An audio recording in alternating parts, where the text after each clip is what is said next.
শবে বরাতের আমল কি?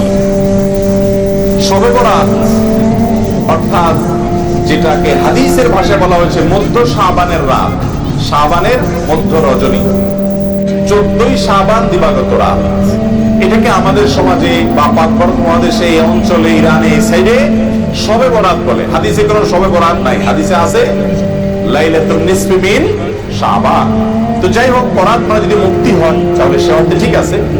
এই রাতে আল্লাহ তাআলা মুশরিক যারা শিরকে লিপ্ত, এই লোকগুলো ছাড়া, হিংসুক ছাড়া, বিদআতে লিপ্ত ছাড়া, যে ব্যক্তি সুন্নাহ মেনে চলতে চায় না, এই লোকগুলো ছাড়া বাকি সব ঈমানদারদেরকে সাধারণ ক্ষমা ঘোষণা করেন।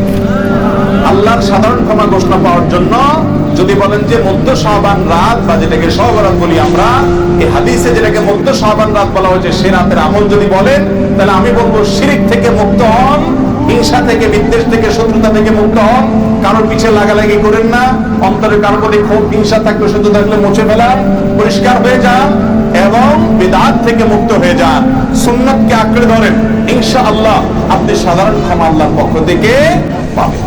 কথা কি বুঝাতে পারছি? এছাড়া যদি এরাতে কেউ ব্যক্তিগতভাবে আমল ইবাদত করে, অন্য রাতেও করে, এরাতে আল্লাহ ক্ষমা করেন, এতটুকু অন্তত হাদিস দ্বারা সাবিত অবশ্যই আছে। সেই বিষয়টা লক্ষ্য করে এরাতের ফজিলত একবারে উড়িয়ে দেওয়ার মতো